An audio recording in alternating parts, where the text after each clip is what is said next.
we should eat mustard. Doesn't that help with your throat or something? Yes, but I remember she ate mustard with a friend before. When we had our podcast that only lasted 2 episodes. We attempted a podcast. I don't recommend it just from watching these two make very... I like mustards, but it was a spoonful of mustard. It was a spoonful. It was kind of tough. It was really sour. Hi, I'm Alexis Chan. I'm Vincent Francis. And welcome to our channel. The Starving Filmmaker. Roll it! Roll!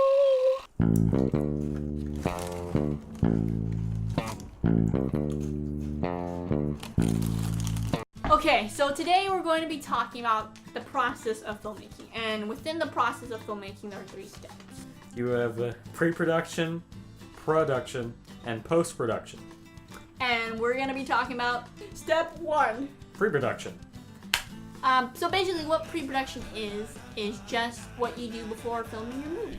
So coming up with an idea, what's a good idea?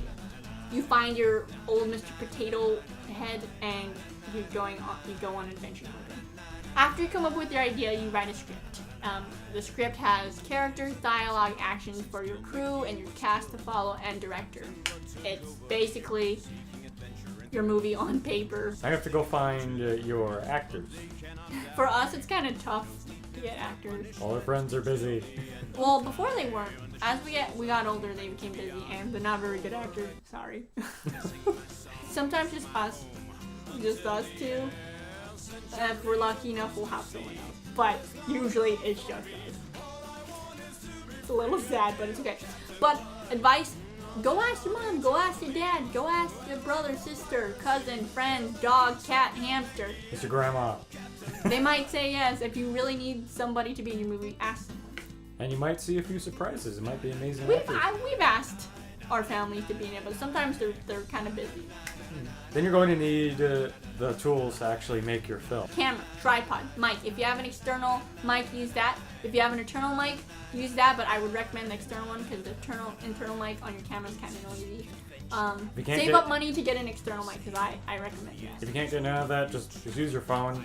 I mean, it's not always the best option, but it can be pretty useful if you're starting out. Also, you want a crew, which just consists of people who deal with certain jobs on a film set. Have some technical know-how, know what to manage the boom mic, camera, director, all that stuff. But for us, we don't have that because we're not making big budget movies. So it's just us. We just use or what our we friend, have. or a tripod. That's why you should get a tripod. For certain movies, you're gonna need to film on a location and somewhere other than your house.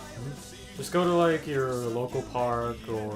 It just depends on what you need, what you're filming. If you need to go film at a library, film at a library. Don't go anywhere unsafe. If you need to film in a warehouse, find someone who has a warehouse and will let you film it.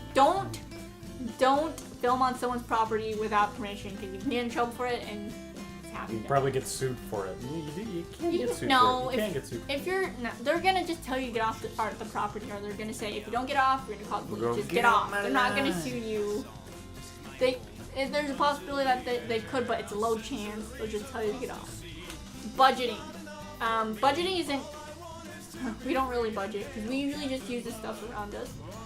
But if you... We just bring whatever we have from home and use that. You can save up your own personal money or ask for funding. Kickstarter is a good. But for us, we're not at that stage yet where we're funding. We need funding, or we're using a budget or something.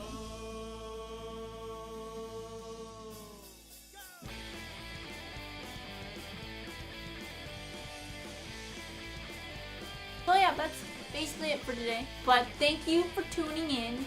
We'll see you next Friday. On The Starving Filmmaker. Yeah.